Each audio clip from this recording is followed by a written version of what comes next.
Repeat after me. If you don't use it, you lose it. What is the center of your life? How much time do you spend working on your dream? Working on what you say you want to do? How much time do you spend doing research on it? Looking at it? Finding out what the competition is doing? All kind of obstacles in your path. Yes. All kind of hurdles you're going to have to overcome.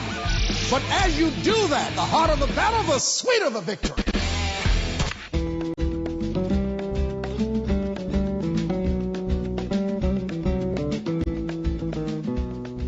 You're listening to KFWB News Talk 980. My name is Les Brown. We're broadcasting live at the Rose Bowl, and they have more flies than roses here. You know, I want to talk to you about the Pasadena Recovery Program. I have a passion for programs to help people to get their lives back on track. And everyone has weaknesses, and for many people, their strengths are able to get them through life. But if a number of events line up and hit you in the right way, then you stumble and fall. And that's when you need some help. And there's a place called Pasadena Recovery Center that can help with just that. Mike Bloom, the owner and operator of the Pasadena Recovery Center, explains how it all got started. It was founded in 2001. We took our first patient on Martin Luther King Day of 2001. My sister, dad, and I founded the facility. My father was a psychiatrist and had worked in hospital psychiatry his whole life and always wanted to have his own facility. And my sister was a defense attorney.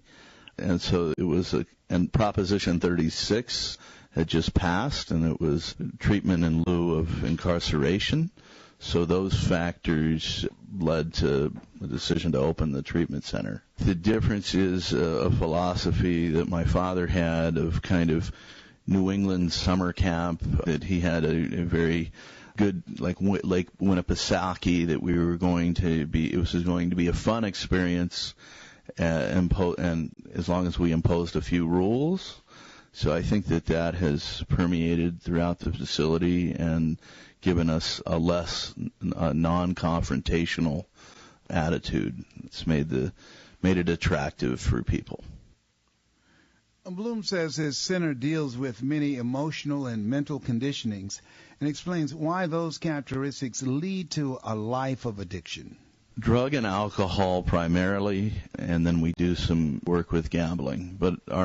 And we have 3 psychiatrists, so we are able to treat mental disorders as well. So it's what is termed dual diagnosis, which is you have the psychiatric disorder with the substance abuse, and one can be more prevalent than the other. Sometimes it's the substance abuse mainly, but our specialty is that we're able to do both.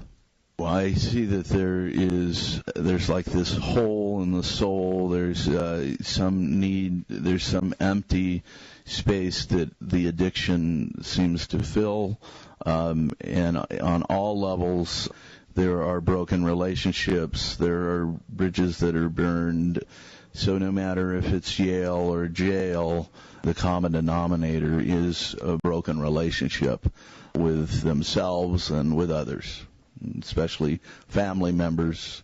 Marriages break up and jobs also break up as a result of addiction. There is with addiction, there is something with history and maybe a propensity for someone to become addicted as opposed to someone else who doesn't become addicted. But the long and short of it is that the big drugs become more important than anything else. There needs to be a set of circumstances that lead to needing a rehab, because not everybody is prone to addiction. And what we talked about is some people will drink, and the hangover that they have, basically they don't want to have that again, so they don't do that. It puts brakes on them. But people that are in the center here don't have any brakes, and they also shy away or have shied away from some of the responsibilities that others understand and work through. And problems don't go away. They still exist, and drugs and alcohol aren't ways to solve them, and that's what we see. Bloom explains how his passion to help people paid off during a visit in a courtroom. I was recently in court, and this recently happened, and where the attorney had come through here back in 2002 or 3 or something like that. And I was in the courtroom with him, and he's helping someone else get into treatment and calling the shots. And I think back to how that would have never happened if it wasn't for the Pasadena Recovery Center. So here is somebody who's not only a professional but very good at it, and as a result of the Pasadena Recovery Center. So something like that makes me feel good. When people come back after 6 months and they've gotten a job and their family is excited about them, and one person gave us a proclamation made from the city of Pasadena, went to the mayor and said, these guys do good work, and I was in their center and I can attest to it. So the mayor came here and gave us a proclamation. The success stories really motivate you to keep doing this work. Thank you so much. And so we applaud them for the great work that they're doing and that they will be doing in the future.